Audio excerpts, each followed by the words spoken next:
रीवा शहर में रतहरा से चौराहा तक बन रही 4 लेन बाईपास सड़क अब लोगों के लिए राहत नहीं बल्कि मुसीबत बनती जा रही है। करोड़ों रुपए की लागत से बन रही इस सड़क पर निर्माण कार्य के दौरान सुरक्षा व्यवस्था की भारी अनदेखी के आरोप सामने आए हैं और स्थानीय लोगों में नाराजगी लगातार बढ़ती जा रही है।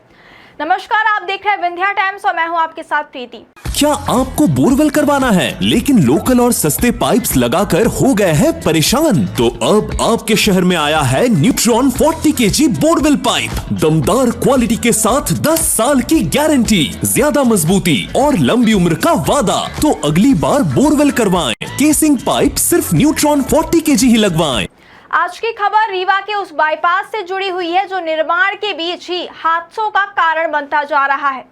दरअसल रतहरा से चौराहा तक लगभग 19 किलोमीटर लंबा 4 लेन बाईपास बनाया जा रहा है, लेकिन बीहर नदी के पुराने पुल के क्षतिग्रस्त होने के बाद इस मार्ग पर भारी वाहनों की आवाजाही पहले ही प्रभावित थी।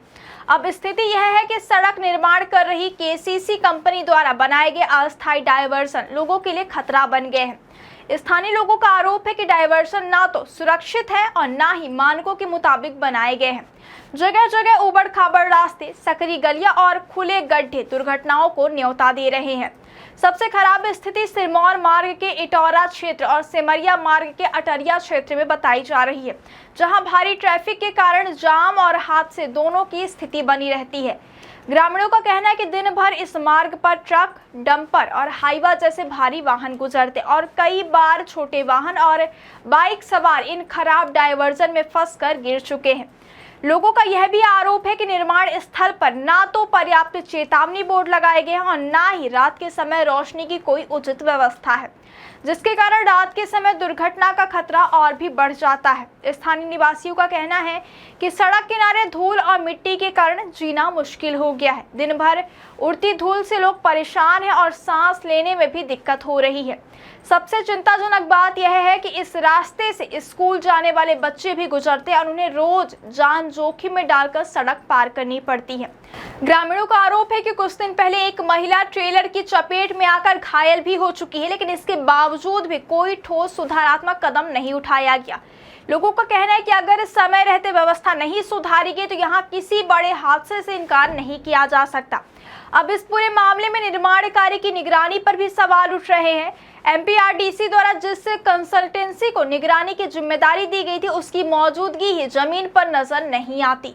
स्थानीय लोगों का कहना है कि मॉनिटरिंग सिर्फ कागजों में हो रही है, जबकि असल काम में पूरी तरह लापरवाही दिखाई दे रही है। लोगों ने मांग की है कि इस पूरे निर्माण कार्य की उच्च स्तरीय जांच कराई जाए और केसीसी कंपनी की कार्यप्रणाली की समीक्षा की जाए। उनका कहना है कि यदि जांच की जाए तो यह साफ हो जाएगा कि निर्माण कार्य में सुरक्षा मानकों का पालन नहीं हो रहा है।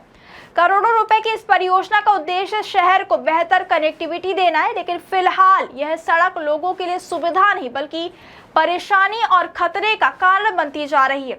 अब बड़ा सवाल यही है कि आखिर जिम्मेदार विभाग कब जागेगा और कब इस निर्माणाधीन बाईपास को सुरक्षित बनाया जाएगा। फिलहाल स्थानीय लोग केवल एक ही मांग कर रहे हैं कि सड़क निर्माण में सुधार हो, सुरक्षा व्यवस्था मजबूत की जाए ताकि किसी बड़े हादसे को रोका जा सके।